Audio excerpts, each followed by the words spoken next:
अस्सलाम वालेकुम dear students. हमारा लेक्चर नंबर 22 है और इसके अंदर हम सर्किट थ्योरम्स के चैप्टर में से एक नया टॉपिक ले रहे हैं आज, और वो टॉपिक है मैक्सिमम पावर ट्रांसफ़र। ये टॉपिक ले रहे हैं मैक्सिमम पावर ट्रांसफ़र थ्योरम, और ये न्यूमेरिकल्स हैं जो हम करेंगे आज।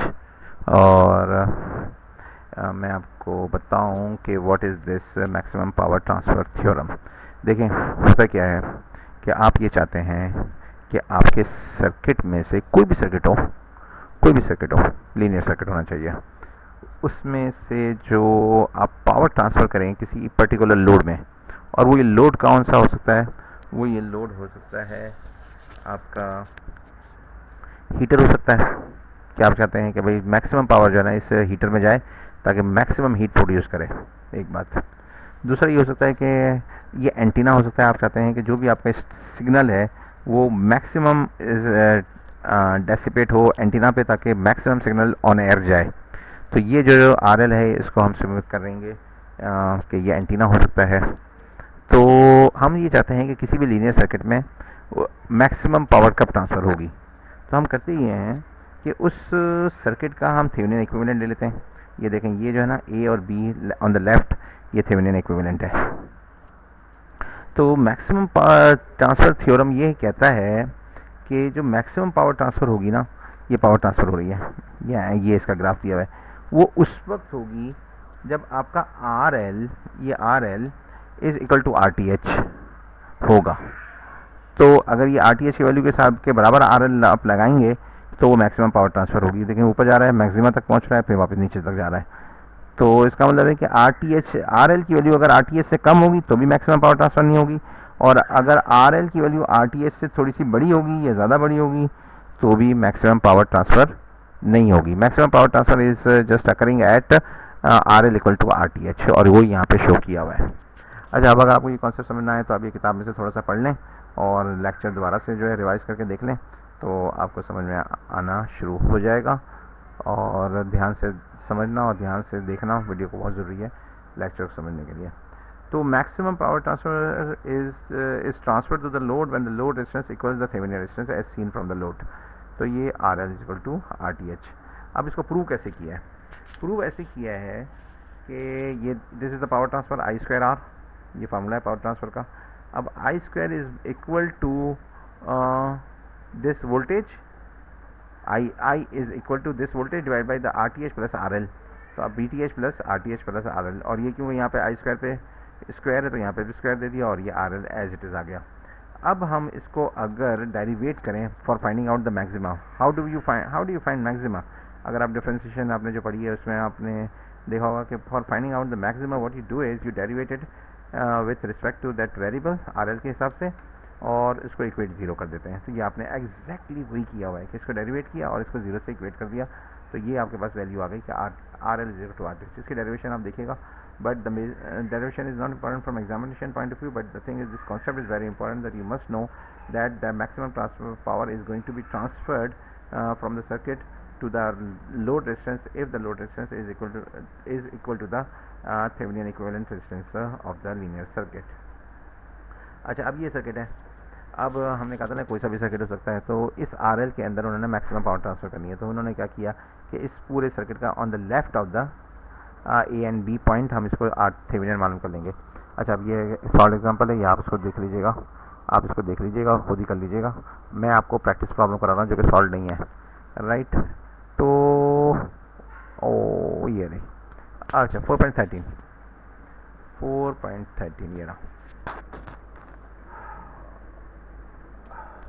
अब देखें बेटा, इसको आपने कॉपी पेंसिल के बगैर तो करना ही नहीं है ना। अगर आप कॉपी पेंसिल वगैरह इसको देख रहे हैं तो जस्ट नो यूज़, कुछ भी समझ में नहीं आएगा। इसमें आपको नोडल एनालिसिस भी समझ में आएगा, मैश एनालिसिस भी समझ आएगा, because we are just right now finding out the equivalent circuits, और इसके लिए हमें बेसिक टेक्निक्स तो इस्तेमाल करनी है, तो आपकी प्रैक्टिस बन जाएगी। अब एफर्ट तो आपके पार्ट पे ज़्यादा है, टाइम तो लगाना है, लेकिन जब मैं टाइम लगा रहा हूँ तो आपको भी टाइम लगाना चाहिए। अच्छा, अब देखें 11 वीक है और मेरे 22 लेक्चर्स कंप्लीट हैं, इसका मतलब है कि यू नो दैट मैंने कितना इसके ऊपर टाइम लगाया होगा for solving all these things. देखें, मैंने ये पहले सॉल्व नहीं किए हुए थे, मैं सिर्फ इसको इसलिए सॉल्व कर रहा हूँ कॉपी पेंसिल पे कि मैंने हमेशा इसको बोर्ड पे सॉल्व करके स्टूडेंट के सामने स्टूडेंट से सॉल्व करवाया और बोर्ड पे हेल्प दी है।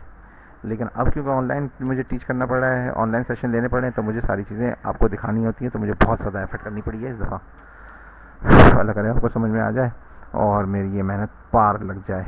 आपको समझ में आ जाए तो बस पार लग गई। अच्छा चले, तो मैक्सिमम पावर ट्रांसफर थ्योरम का लेक्चर नंबर 22, ये 4.33 का प्रैक्टिस प्रॉब्लम है। अब इसमें थोड़ी सी ग्लिच है कि इसको थेवेनिन इक्विवेलेंट सर्किट कैसे मालूम किया जाए। इस पॉइंट से लेकर इस पॉइंट तक उल्टे हाथ पर, इस पॉइंट से लेकर इस पॉइंट के लेफ्ट साइड पे हमें थेवेनिन इक्विवेलेंट मालूम करना है। तो ये जो RL है इसको हम ओपन कर देंगे, बिकॉज ये तो हमें मालूम करना है RL की वैल्यू। तो we will just find out the RTH of this circuit. तो first we will find Thevenin equivalent circuit, right. अब ये जो है सर्किट है, इसका सर्किट ओपन कर दिया, ये सप्लाई, ये सप्लाई बंद कर दी। ये सप्लाई हम कभी भी नहीं बंद करेंगे, ये नया कॉन्सेप्ट है जो मैंने आपको थेवेनिन इक्विवेलेंट सर्किट के दरमियान नहीं बताया था, लेकिन मुझे बताना पड़ रहा है। सो ये जो डिपेंडेंट सोर्स है आप इसको कभी भी बंद नहीं करते। अब डिपेंडेंट सोर्स है लगी हुई, इसके अंदर आपने सप्लाई तो बंद कर दी है, तो फिर इसकी रेजिस्टेंस कैसे मालूम करें। तो हम क्या करते हैं कि जहाँ पे रेजिस्टेंस मालूम करनी होती है ना, वहाँ पे हम 1 वोल्ट की सोर्स लगा देते हैं और इसमें से करंट मालूम कर लेते हैं, और V/I कर लेंगे ना, तो हमें रेजिस्टेंस पता लग जाएगी। अब ये बड़ा टेक्निकल पॉइंट है, आपको अल्लाह करे कि समझ में आ जाए, but I am just going it quickly. और मैं इस तरह का न्यूमेरिकल आपको दूंगा नहीं, डिपेंडेंट सोर्स वाला न्यूमेरिकल नहीं दूंगा। अगले भी मैंने कोई न्यूमेरिकल्स इसके वाले नहीं करवाए, लेकिन क्योंकि ये प्रैक्टिस प्रॉब्लम था और आपको कराना ज़रूरी था, इसलिए मैंने करा दिया कि 1 वोल्ट की सोर्स कनेक्ट कर दिया, I मालूम कर लेंगे तो हमें रेजिस्टेंस मालूम कर पता चल जाएगी। अब हमने क्या किया कि यहाँ पर सर्किट मालूम कर लिया,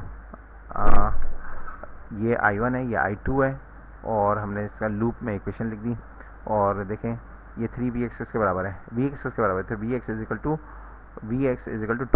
2I1 के बराबर है Vx। अच्छा, तो Vx is equal to 2I1। अब ये हमने लूप इक्वेशन लिखी है यहाँ पे, और सिंप्लीफाई करते हुए चले गए, और ये इक्वेशन नंबर 1 बन गई। अब हमने दूसरी इक्वेशन लिखी और सिंप्लीफाई करते चले गए, ये दूसरी इक्वेशन बन गई, और ये I1 और I2 पता लग जाए। 10 I1 इज इक्वल टू, जो I1 है, I है, जो ये वाला I है, वो जैसे बेसिकली माइनस ऑफ I2। देखें ये ऊपर जा रहा है, ये नीचे जा रहा है, तो इसका मतलब है कि माइनस I2 है ये। तो R1 करने के लिए हमने वोल्टेज सोर्स लगाई थी 1, और ये हमने करंट ले लिया माइनस I2 इज 0.237, ये माइनस था तो माइनस माइनस खत्म हो गया, 237 हो गया, और ये रेजिस्टेंस आ गई 4.22। यही आंसर है आपका, रेजिस्टेंस इज 4.22। अच्छा, अब जो है ये कंटिन्यूड है, क्योंकि अभी हमने मालूम किया है सिर्फ रेजिस्टेंस पार्ट। अब हमें इसका जो है वोल्टेज पार्ट भी मालूम करना है। तो वोल्टेज पार्ट मालूम करने के लिए क्या करें, देखें, ये देखें, ये जो वोल्टेज मालूम करने के लिए हम क्या करेंगे, इसके अंदर इसको ओपन कर देंगे। जब इसको ओपन कर देंगे तो ये वाला सर्किट, तो ये वाली जो लूप है, ये वाला लूप में तो कोई करंट गुजर ही नहीं रहा है, इसका मतलब इसमें से कोई करंट नहीं होगा। जब करंट नहीं होगा तो V is equal to IR, I is 0, R multiply by 0 is equal to V is equal to 0, तो इसके ऊपर कोई वोल्टेज ड्रॉप नहीं होगा। तो VTH जो यहाँ पे मालूम करना है इन टर्मिनल्स पे, वो यही वाला होगा जो कि यहाँ पर होगा। इसलिए ये सर्किट थोड़ा सा सिंप्लीफाई हो गया, और इसको मैंने ये वाला सर्किट सिंप्लीफाई कर दिया। अब इसकी इक्वेशन लिख ली, I मालूम कर लिया हमने, तो माइनस I R ये 2 है, ये प्लस 1 है, तो 3I हो गया, और ये जो है 3Vx is equal to Vx बराबर है 2I के, तो 3 मल्टीप्लाई बाई 3 कर दिया तो 6I हो गया, और I की वैल्यू पता चल गई कि I की वैल्यू हो गई 6I plus 1 is equal to 7। तो अच्छा, तो ये वोल्टेज VTH I तो पता चल गया। तो ये जो VTH है ये किसके बराबर होगा, I is equal to 1 multiply by 1, ये इसके ऊपर वोल्टेज ड्रॉप होगा 1, और इसके ऊपर ये वोल्टेज सोर्स है, इसके ऊपर वोल्टेज कितना होगा 6I, तो ये भी 6 है, ये 1 multiply by 1 is equal to 1 and that is 7। तो ये VTH आ गया 7 वोल्ट। तो 7 वोल्ट की यहाँ पे लगा दिया हमने, और हमने कहा कि पावर जो इसके ऊपर डिस्ट्रीब्यूट होगी वो होगी VI। तो V कितना है कि ये वाला वोल्टेज जो आ रहा है 7, वो दोनों पर आ रहा है, तो इसके ऊपर कितना होगा 3.5 होगा वोल्टेज डिवाइडर से, और मल्टीप्लाई बाय ये I होगा, तो I is equal to I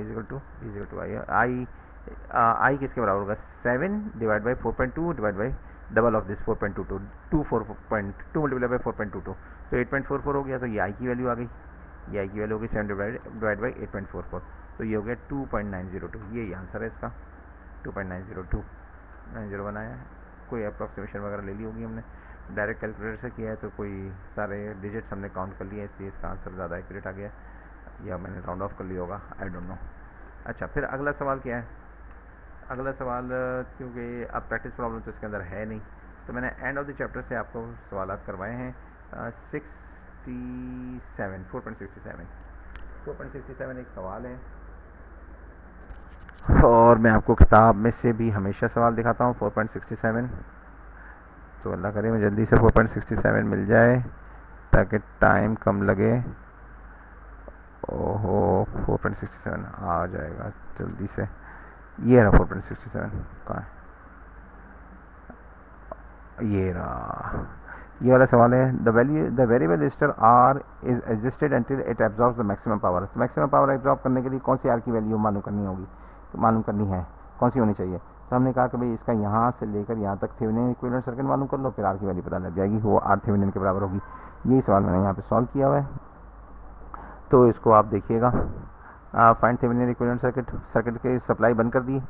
अब देखा 80 इन पैरेलल विद 20 है और 10 इन पैरेलल विद 90 है, तो ये 16 हो गया, 10 इन पैरेलल 90 हो गया 9 हो गया, तो ये हो गया RTH 16 प्लस 9, दोनों सीरीज़ में, ये दोनों सीरीज़ में, parallel combination are in series, तो RTH हो गया 25। तो RTH पता चल गया और 67 कंटिन्यूड। अब हमें VTH मालूम करना है।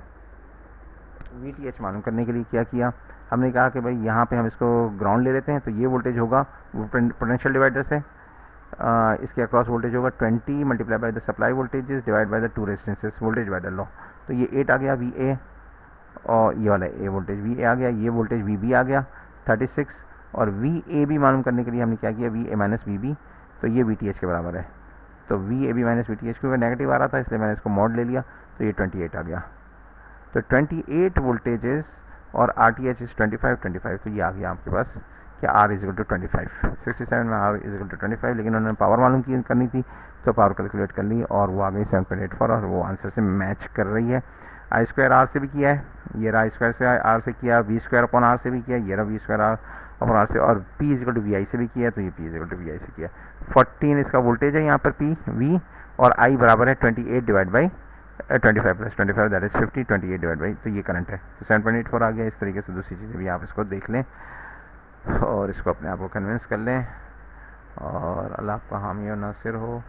मैंने तो ये टाइम लगा दिया है, अब आपका लिए भी ये टाइम लगाना आसान हो जाए।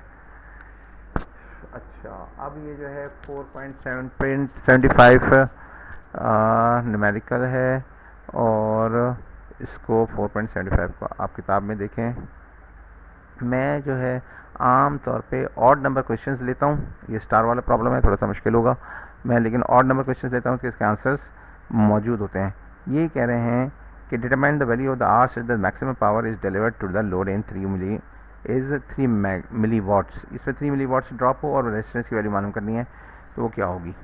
तो हमें क्या करना पड़ेगा कि आर की वैल्यू मालूम करनी है, और आर की वैल्यू आएगी 3 मिली वाट से।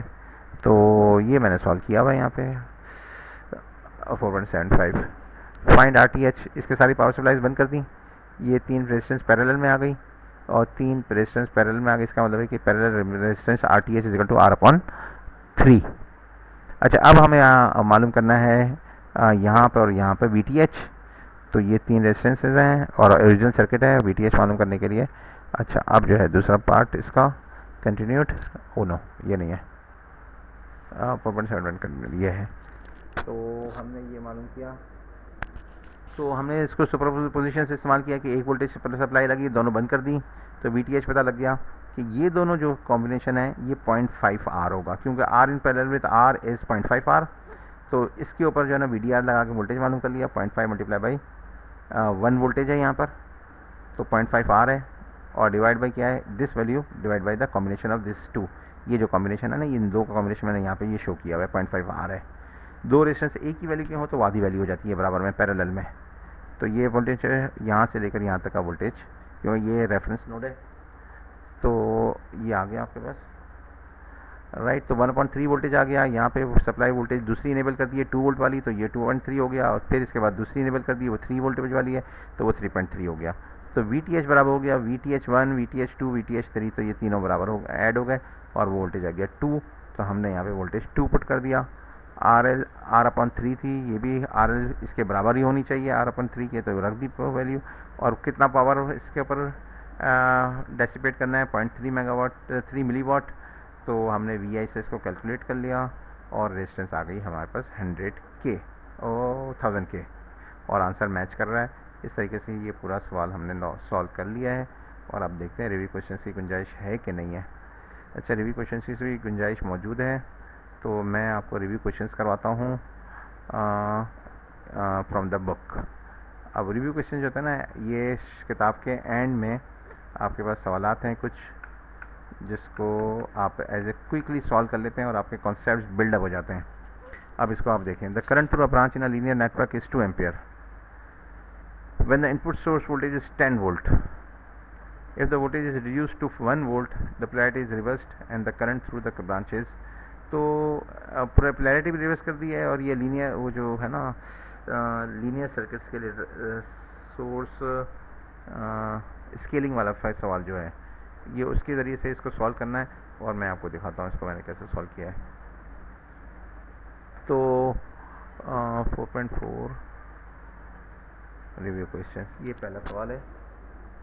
तो पहले जो रेशियो बन रहा था वो बन रहा था 10/2, V/I कर दिया तो 5 आ गया था। अब जो वोल्टेज उन्होंने रिवर्स कर दिया तो -1 कर दिया, और इसी रेशियो को हमने इससे डिवाइड कर दिया, तो voltage divide by resistance I आ गया, तो -0.2, तो आंसर इज B।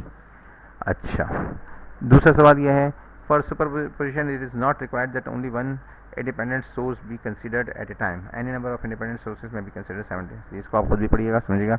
वो ये कहने की ज़रूरी नहीं है कि सारी सुपरपोजिशन अप्लाई करते हुए सारी सोर्सेज को ऑफ करें और एक ही को इनेबल करें। आप मल्टीपल सोर्स को भी इनेबल करके सर्किट को सॉल्व कर सकते हैं। तो this is true, this is A, answer is A, yes. It is not required that only one independent source भी कंसिडर, मल्टीपल सोर्स भी कंसिडर की जा सकती है सुपरपोजिशन में। अच्छा, the superposition principle applies to power calculation. No, it does not apply to power calculation. वो कैसे देखें, ये फॉल्स है, आंसर इज फॉल्स। सुपरपोजिशन के जरिए हम पावर नहीं मालूम कर सकते। देखें 2+2 ये दो सीरीज़ में लगाई हुई हैं सीरीज़ में पावर सप्लाईज, और आप पावर मालूम करेंगे तो क्या होगा। ये लेट्स से कि ये रेजिस्टेंस इज 1, तो V² कितना है, ये दोनों को सप्लाई को ऐड कर दें तो V² आ गया 5, V आ गया 5², तो ये आ गया आपके पास 5²/1 V²/R, तो 5² आ गया। लेकिन अलग अलग आप पावर मालूम करें तो ये 2 वोल्ट तो 2²/1, और ये 3 वोल्ट 3²/1, तो ये हो गया 2² + 3², तो ये हो गया 2² + 3², जो कि इसके बराबर नहीं आया। 5² इज 25 एंड 2² + 3² इज 4 + 9, जो कि 4 + 9 इज जस्ट वट 30, तो आंसर सही नहीं है। तो superposition does not apply to power calculations. Power calculation में इस्तेमाल नहीं कर सकते हम। Refer to figure number this 6.7, the Thevenin resistance at the terminals A and B. A and B पे थेवेनिन रेजिस्टेंस मालूम करनी है, इसको बंद कर दें तो 5 इन पैरेलल विद 20, इसको करके देखें 5 इन पैरेलल विद 20, यहाँ से इसका दूसरा कंटिन्यूड वाला पार्ट देखें 4.4, 5 इन पैरेलल विद 20 इज़ 4, तो आंसर इज़ 4। अच्छा, फिर 4.5, द वोल्टेज अक्रॉस, इसके टर्मिनल्स के अक्रॉस पे वोल्टेज कितने होंगे, तो वो पोटेंशियल डिवाइडर से मालूम करना पड़ेगा। तो ये पोटेंशियल डिवाइडर से मालूम कर लिया 4.5, तो 40 वोल्टेज आ गए। और अब वो पूछ रहे हैं 4.6 में कि द नॉर्टन करंट में इसको शॉर्ट करना पड़ेगा, तो ये इसको शॉर्ट कर दिया, यहाँ से इसको शॉर्ट कर दिया, 50/5 10 एम्पियर आ जाएगा आंसर। तो 10 ampere is the answer, A is the answer. 4.6, ये देखो 4.6 में ए इज द आंसर। अच्छा, the Norton resistance are in exactly equal to the Thevenin resistance, definitely it is equal to the Thevenin resistance, तो ये बराबर है, true है। 4.7 is true, 4.7 is true, A is true. Which pair of the circuits in are equal. अब देखें ये source transformation का सवाल है, और ये ए और सी जो है ना बराबर है। इसको देखें तो सोर्स ट्रांसफॉर्मेशन से 20/5 करंट में 4 कर दिया, 20/5 इज 4, और रेजिस्टेंस एज इट इज़ लगा दी, तो ये A and C are equal, तो answer is A and C, और ये आंसर है सी, ये वाला सी। A load is connected to a network at the terminals to which the load is connected. RTH is a 10. VTH is the maximum possible power supplied to the load is, a load is connected to a network. अब इसको देखो मैंने solve किया हुआ होगा, क्या कहता है ये 4.9 ये 4.9 है, 4.8 तक किया, 4.9 तक मैंने किया ही नहीं है। चलो जी छुट्टी हुई। अच्छा, a load is connected to a network at the terminals to which the load is connected. RTH is equal to 10 ohms, RTH 10 ohms है और VTH is equal to 40। तो मैक्सिमम जो power possible power supplied to the load इस कितनी होगी। देखिए आप इसके अंदर आप जो करंट मालूम करें, मैक्सिमम पावर ट्रांसफर होने के लिए इसको 20 होना चाहिए। 40 डिवाइड बाई 20 तो आपके पास आई होगा, 40 डिवाइड बाई 20 ये आई होगा, मल्टीप्लाई बाई 20 तो 40 इसका आंसर है। 9 में 40 इसका आंसर है सी। देखिए क्या किया मैंने, रेजिस्टेंस जो लोड था ना उसको ले लिया है कि RTH के बराबर होगा 20, तो करंट मालूम चल गया 40 डिवाइड बाई 10 प्लस 10 20, वो करंट आ गया, इसको मल्टीप्लाई कर दिया क्योंकि उसके ऊपर वोल्टेज जो आ रहा होगा वो हाफ आ रहा होगा VTH से, तो वो 20 आ रहा होगा, तो उसको मल्टीप्लाई कर दिया तो 40 20 करंट आया पहले 40 डिवाइड बाई 20 मल्टीप्लाई बाई 20, तो ये 40 आंसर आ गया और आंसर इज सी। अच्छा, the source is supplying the maximum power to the load when the load resistance equals the source resistance. True, that is true, 4.9 is true. तो ये इस तरीके से रिव्यू क्वेश्चंस भी हो गए अल्हम्दुलिल्लाह, और हमारा जो है ये लेक्चर आज का कंप्लीट हो गया। और अब हम मिलेंगे अगले वीक में लेक्चर मज़ीद करने के लिए। अल्लाह हाफिज़, नमाज़ों की पाबंदी करते रहिएगा।